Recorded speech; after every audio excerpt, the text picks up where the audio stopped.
last winter, NDSU and many other companies, most everyone, had a lot of educational effort on managing herbicide-resistant weeds, in particular glyphosate-resistant weeds. And so we thought it was appropriate to talk about it a little bit today during our tour. So to do that, we have Dr. Mike Ostlie to speak on the subject. Many of you hopefully have met Mike by now. He's our research agronomist here at the Carrington Research Extension Center. He's originally from North Dakota, from Northwood. He got his PhD at Colorado State and actually his master's at NDSU under Kirk Howitt in weed science. Mike has been here, well, this is his second season. Mike did volunteer when I asked him if you had spent a little bit of time talking about some things that you could think about this fall to help manage resistant weeds for 2014 and beyond. So I guess the first thing I want to ask is, we've had kochia for forever in North Dakota. Why is it all of a sudden that everybody's getting worried about kochia again? There's two reasons. Number one, it's because last year we identified significant populations of glyphosate-resistant kochia, and number two, because we have increased abundance of saline regions in the state, and kochia is, of course, very tolerant to saline regions. And so essentially, all we have is a good combination for a really bad problem. A colleague of mine down in Kansas said last year that glyphosate-resistant kochia could be the greatest threat to no-till agriculture in the Great Plains. And so what we're dealing with is the beginnings of what could potentially be a very bad problem. As we start thinking about this, once again, in my mind, kochia and salinity really go hand in hand. And because of that, the first slide I have is on page 15, and it's a number of items that I've been calling the Kochia Conundrums. Conundrum with a K. They're conundrums because they represent problems for production management, especially in the row crop markets. Number one, the saline regions are very often unproductive. Many times they are left unmanaged, or they're simply too wet to get into, and so the kochia gets kind of out of control. It grows very rapidly. It goes to maturity. Some seeds are viable in early July, many years, and which is sometimes as soon as you are able to get into some of these saline regions. And that kind of leads into the second point, that if kochia is too large, that herbicides may not be effective anymore for these regions for controlling the kochia. And then tillage becomes one of the only options for gaining consistent control.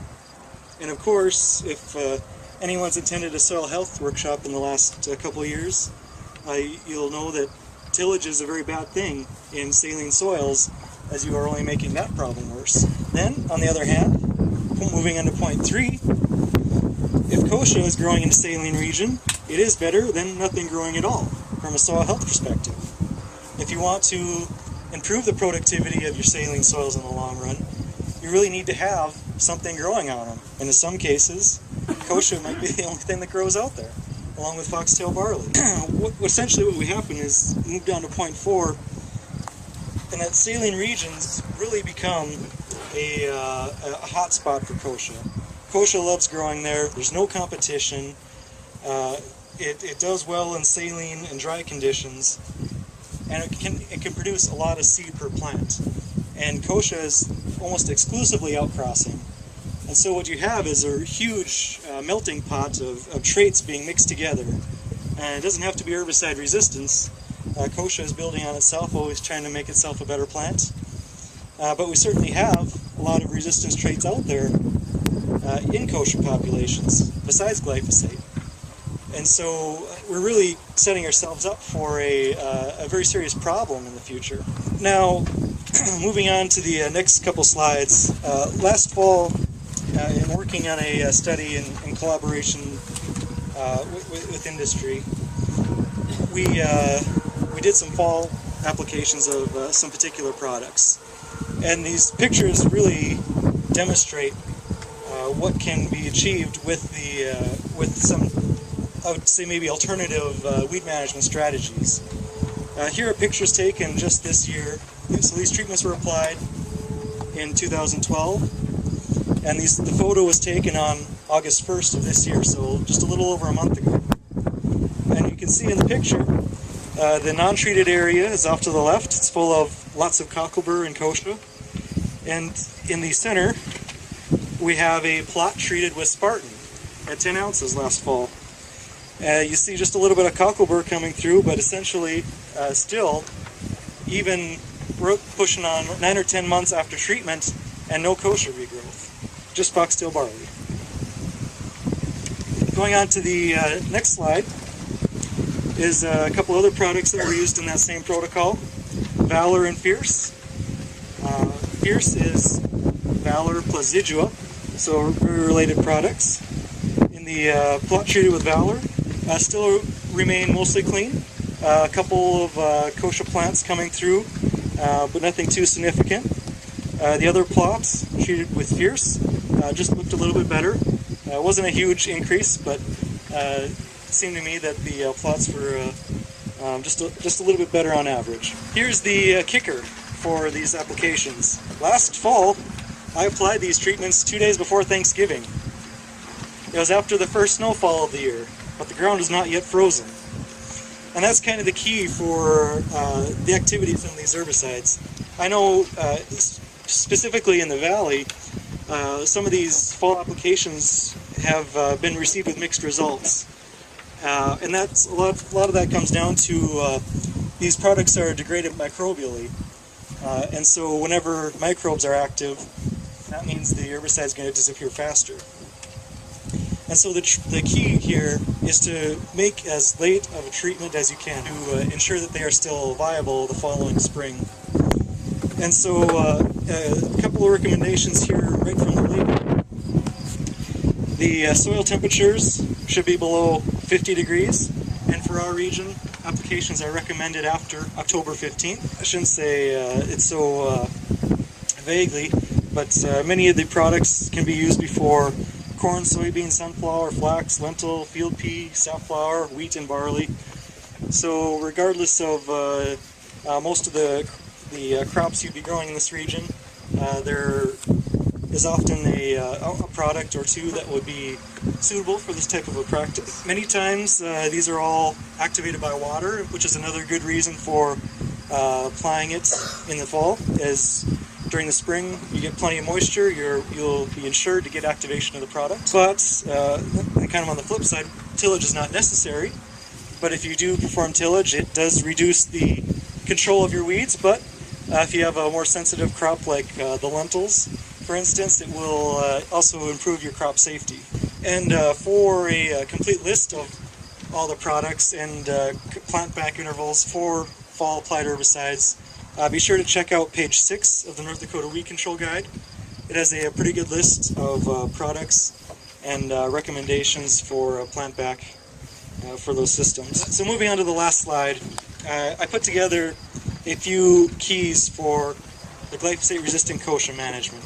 At this time of the year, this is a perfect time to be scouting things out. In the soybean crop, the kochia is very obvious. You can see that from a mile away right now, especially as the soybeans start to die down. The kochia, in many cases, is still fairly green. Make note of where the kochia is. In the corn, it's not quite as obvious, but as you continue to drive down here, there are various treatments in the corn trail here. Some of them, you'll be able to see where the untreated areas are because the kochia is still growing quite well in the understory of the corn. It is important to note that even in the corn, you're going to have some understory growth, and as you're combining, make note of those areas as well. Most likely, the problem is going to get worse by next year, if it's there this year. Knowing where you need to focus your control is going to be very important. The other problem here, kochia is a tumbleweed, and so it is very important to protect the margins of your field. Kochia plants can roll a long ways out in this area. They can. It's been documented that it can roll at least 10 miles, but most likely it can roll much further than that if there's no shelter belts or any obstructions in the way. And so if you have an area that you're pretty confident is still free of herbicide-resistant kochia, you might want to consider maybe some alternative strategies to prevent the infestation of your own field, such as putting up fences or shelter belts along where the predominant wind is coming from, or perhaps in the spring or fall of the year, planting a trap crop as kind of a catch-all for when the kochia comes rolling through. It'll get stuck in the margins of your field, and maybe that would be an area where you focus on the control of the kochia the next year. Salinity and kochia kind of go hand in hand. If you make fall herbicide applications, it will allow you to get into these saline regions better, as the areas are, for the most part, very dry. And so you can get in there, maintain that kochia-free window for longer into the growing season. And by the way, most kochia, I believe 75 or 80% of the kochia during the year germinates in the early part of the season. Likely in this area, we're looking at mid-April to mid-May as far as when most of the kochia is going to germinate. It germinates all year round, but that's why maintaining early in the spring or late in the fall these kochia-free windows is extremely important. And of course, the easiest way to manage kochia is pre-emergence. Again, once the kochia plants, once they get tall, they just are very resistant to any herbicide application. And that is because kochia tends to not translocate products very well, and many of the other products are contact that work fairly well on kochia, and so size is really key.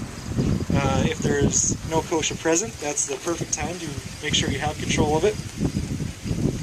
Other things you might want to consider: certain cover crops, such as winter rye, for instance, provide a nice option for suppressing growth of not only kochia but many other weeds, as you could plant that anytime from this point on, through the beginning of October, I suppose, and get a good start of the crop in the fall.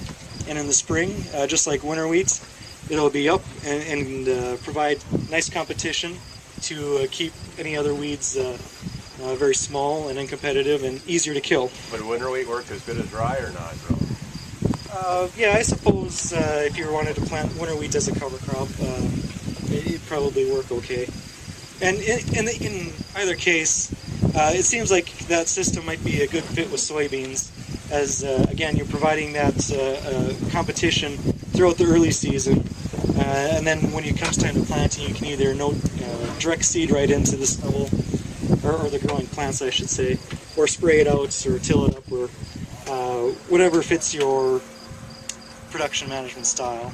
And the last point to make is that so far in the state, the resistance we have is at times low level, and so glyphosate may still work, just not as well, but that is also changing fast.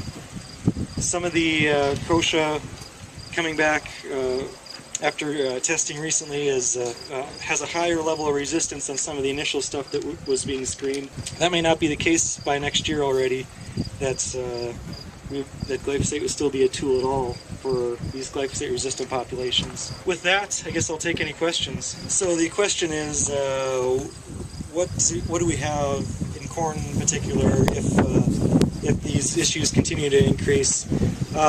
Certainly some of the older chemistries will still provide some level of protection, but products like dicamba maybe still won't be resistant, and even 2,4-D is losing some of its oomph.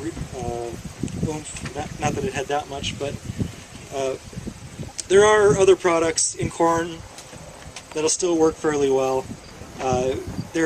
Many of the 2- and 3-way packages in corn production will still be effective. But again, many of those are residual products and meant for, some of them will control post-emergent kochia, but many of them are meant to suppress kochia growth from even beginning. Soybeans, on the other hand, it's going to be a much bigger issue, as every effective kochia controlling product in soybeans is a threat for resistance development in kochia.